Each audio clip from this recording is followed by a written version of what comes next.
अर्चना एक मध्यम वर्गीय परिवार से थी जिसने अपने स्नातक की पढ़ाई पूरी कर ली थी और अब वह अपने घर पर छोटे बच्चों को ट्यूशन पढ़ाती थी। अर्चना का रंग गोरा था और वह दिखने में बिल्कुल गुड़िया की तरह थी।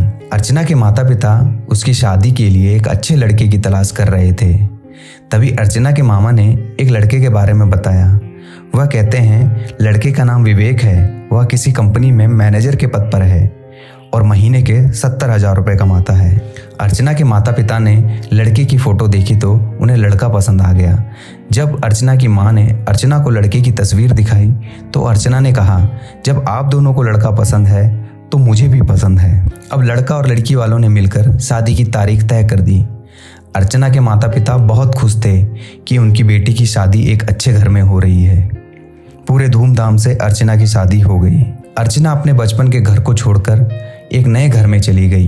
कुछ दिन तो अर्चना को अपने माता पिता और अपने घर की बहुत याद आई। अब अर्चना की शादी के महीने बीत गए थे। उसका पति विवेक पहले जैसा व्यवहार अब उसके साथ नहीं करता था। अर्चना से वह चिड़ा सा रहता था। विवेक अपना पहले जैसा अर्चना को प्यार करता और ना ही उसकी बातों को मानता था। अर्चना को समझ नहीं आ रहा था कि वो क्या करे। वो बस रोकर अपने दर्द को कम करने की कोशिश करती थी। एक दिन अर्चना को पता चला कि विवेक सिगरेट पीने के बहाने छत पर जाता है और किसी लड़की से घंटों बात करता है। जब अर्चना ने विवेक से पूछा कि आप रोजाना छत पर जाकर किससे बातें करते हो, तो इस पर विवेक ने जवाब दिया कि मेरे ऑफिस का फ्रेंड है, बस उसी से बातें करता हूँ और तुम अपने काम से मतलब रखो, ज़्यादा सीआईडी बनने की ज़रूरत नहीं है। दिन बीतते गए। होली का दिन आया। विवेक के कुछ दोस्त उसके घर आए थे। सभी ने घर पर पार्टी की। उसी दिन विवेक के एक दोस्त ने थोड़ा ज़्यादा ड्रिंक कर ली और उसने नशे में अर्चना के सामने जाकर कहा, भाभी आप बहुत मासूम हो, बहुत प्यारी हो। फिर भी विवेक दिन भर उस घमंडी प्रीति के पीछे लगा रहता है। लगता है आप विवेक भाई का सही से ख्याल नहीं रखते। यह सुनकर अर्चना का शक अब हकीकत बन चुका था। अगली सुबह जब अर्चना ने विवेक से पूछा कि ये प्रीति कौन है और क्या लगती है आपकी। विवेक, मैं तुम्हें क्यों बताऊं। अर्चना, मैं बीवी हूं आपकी। विवेक, देखो तुमसे पहले वो मेरी लाइफ में आई। अर्चना, तो फिर मुझसे शादी क्यों की। विवेक, बस तुम अच्छी लगी इसलिए शादी की। अर्चना, अब तुम देखना मैं उस कमीनी लड़की को कैसे सबक सिखाती हूं। प्रीति को जब अर्चना ने कमीनी कहा तो विवेक ने गुस्से में आकर अर्चना को बहुत मारा और उसे कमरे में बंद कर दिया।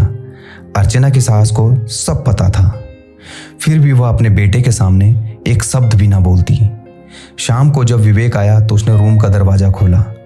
उस दिन अर्चना की तबीयत बहुत खराब हो गई।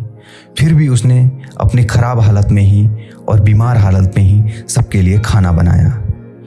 अर्चना ये सारी बातें अपनी माँ को बताना चाहती थी, लेकिन चाहकर भी वह नहीं बता पा रही थी, क्योंकि वह जानती थी कि अगर उसके माता पिता को यह सब पता चलेगा तो वह बहुत परेशान हो जाएंगे। विवेक अब अर्चना के साथ नौकरानी जैसा व्यवहार करने लगा।